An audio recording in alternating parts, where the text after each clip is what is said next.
Merci de rester fidèle à l'AFM Télévision. Mesdames et messieurs, toutes nos excuses pour le retard avec lequel nous débutons cette édition de la mi-journée. Rencontre du chef de l'État avec le Conseil national de la jeunesse. La manifestation est en cours au Palais du Peuple. Seulement, des milliers de jeunes qui se sont pourtant bien enregistrés n'ont pas eu accès dans la salle de congrès de cet hémicycle. On en parle sur ce plateau avec notre confrère reporter de l'AFM Télévision, Chris Mukuna, qui vient du Parlement. Bonjour Chris. Bonjour Ruth Dinansei. Tu viens du Palais du Peuple. Qu'est-ce qui s'est passé exactement? Donc, ce qui s'est passé là-bas, nous sommes allés pour faire notre travail de trouver l'information par rapport à cette grande journée qui a été prévue au niveau du Conseil national de la jeunesse, où les chefs de l'État devraient normalement s'entretenir avec le jeune Congolais. Mais arrivé sur place, nous avons constaté que ce qui a été prévu n'est pas ce qui est en train de se passer à ce niveau. Pourquoi? Parce que beaucoup de structures de jeunes, beaucoup de jeunes leaders qui se sont inscrits bien avant et qui ont obtenu les badges de participation à ces grands événements parce qu'ils avaient beaucoup à dire au chef de l'État. Mais grande des surprises, c'est que sur place, tous ces jeunes n'ont pas eu accès dans la grande salle du congrès où se tient l'activité. Fort dommage, ceux qui sont à l'intérieur, ce ne sont pas les concernés.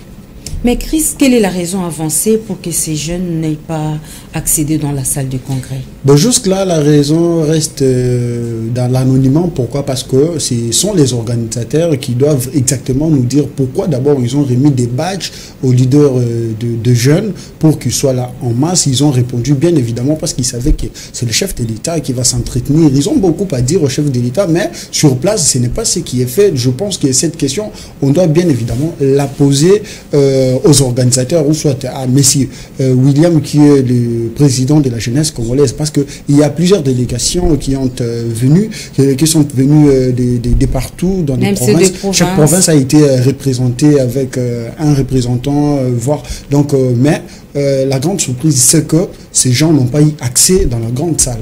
On se pose la question de savoir pourquoi c'est ainsi. C'est à William de répondre à cette question. Est-ce que tout le monde, visiblement, tout le monde avait le macaron identique, le badge?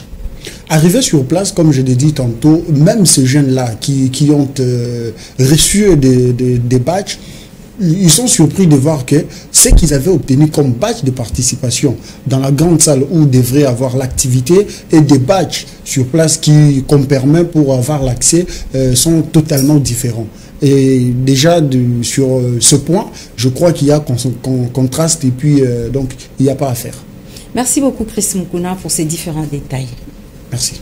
Poursuivons ce journal. À présent, je vous propose de suivre quelques réactions des jeunes qui dénoncent le monnayage de macarons et les invitations qui a d'ailleurs occasionné un désordre hors du commun sur place au Palais du Peuple. Suivez.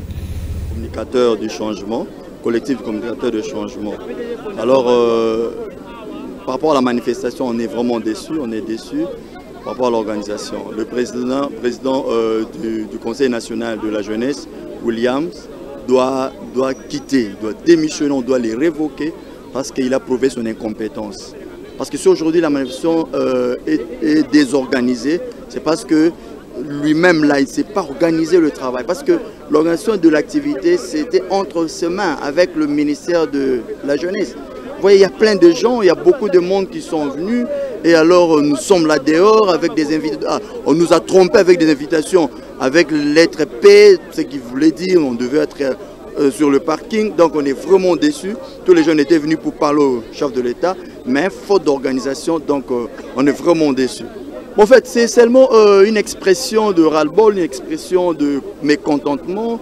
En fait, normalement, c'est une activité des jeunes Congolais qui devaient parler avec leur président.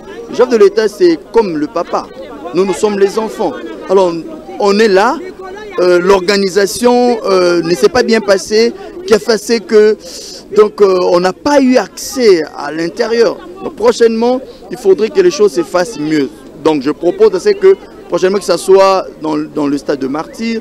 Et puis Williams doit quitter le Conseil national. Mesdames et messieurs, nous vous prions de rester branchés sur nos antennes de l'AFM Télévision pour suivre l'évolution de ces forums Expo Béton 2022 qui met le président de la République face à la jeunesse congolaise de Kinshasa et celle de l'arrière-pays.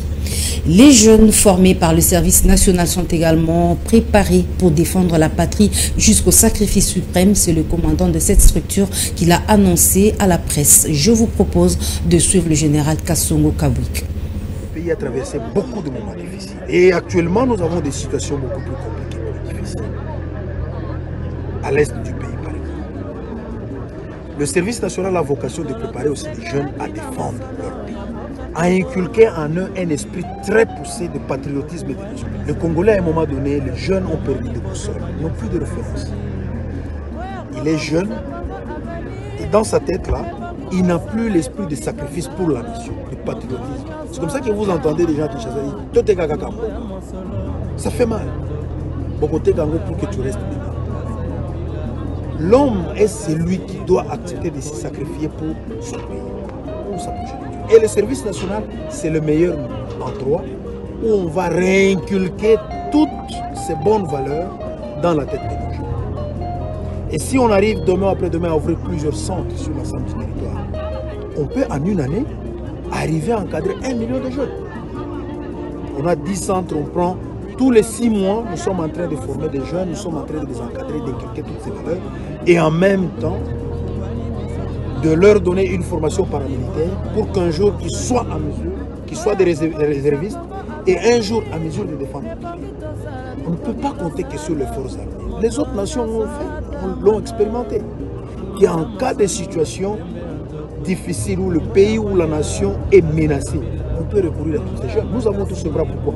Pour qu'ils mangent seulement. C'est pour que demain, ils défendent leur pays. C'est pour que demain, ils produisent pour leur pays. Qu'ils donnent la fierté au pays. C'est ça le rêve que nous avons. Changeons de chapitre, sauvons la RDC en danger. C'est l'alerte lancée par Martin Fayoulou dans une adresse à la nation. Le président Lessidé a affirmé que Paul Kagame s'emploie à concrétiser son plan de balkanisation de l'Est de la RDC de commun accord avec la force régionale de l'EAC. On l'écoute dans cet extrait choisi par Patrick Ngou.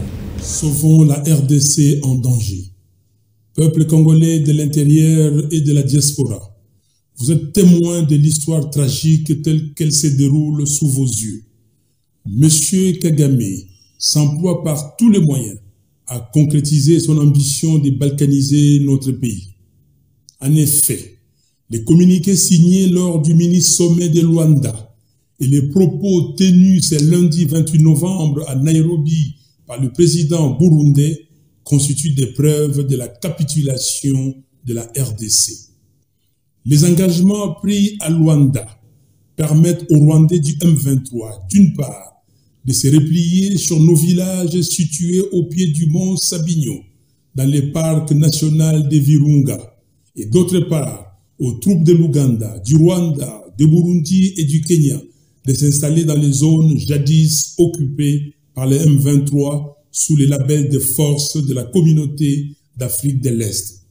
Cela veut tout simplement dire que nous allons désormais perdre notre souveraineté sur l'ensemble du territoire de Rutshuru, sur une partie de Nyiragongo et sur une partie de Massissi. C'est inacceptable. Dans un autre registre, le matériel militaire des troupes kenyanes sont arrivés à Goma, dans le Nord Kivu, dans le cadre de la force régionale de l'EAC, mais la société civile dénonce le fait que ces matériels soient passés par le Rwanda avant d'atterrir dans la ville volcanique. On écoute Marion Gaupo, président de la société civile de Goma, qui parle d'un complot. C'est confirmé que le matériel de Kenya, dans le cadre de l'EAC, sont passés par le Rwanda. On va même très loin. On dirait qu'ils ont passé même la nuit au Rwanda.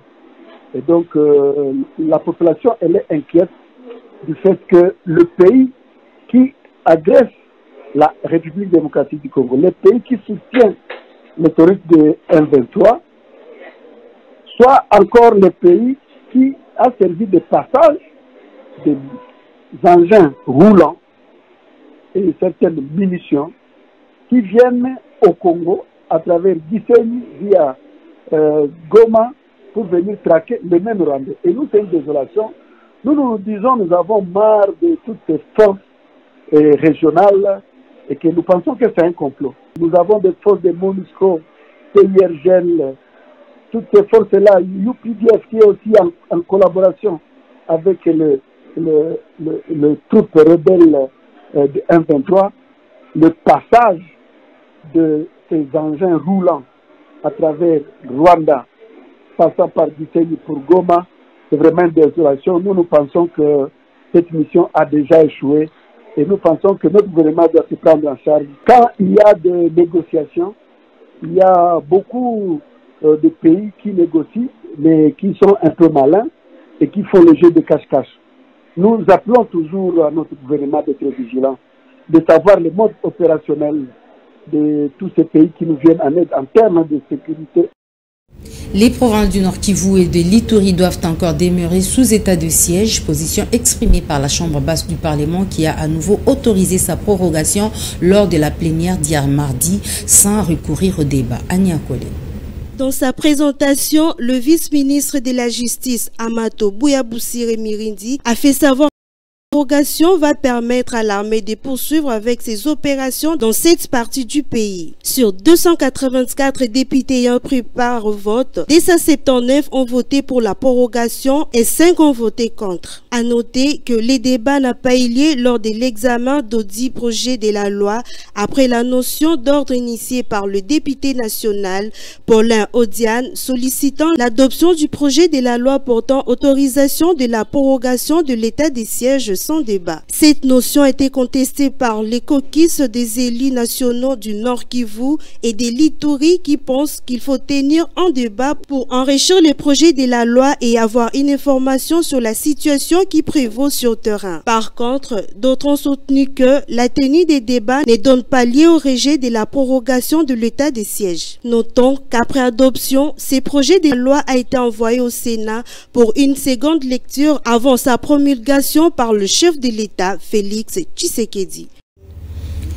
Mesdames et messieurs, c'est par cet élément que nous bouclons complètement cette édition de la mi-journée. Merci de l'avoir suivi. Excellente suite de programme sur la FM Télévision.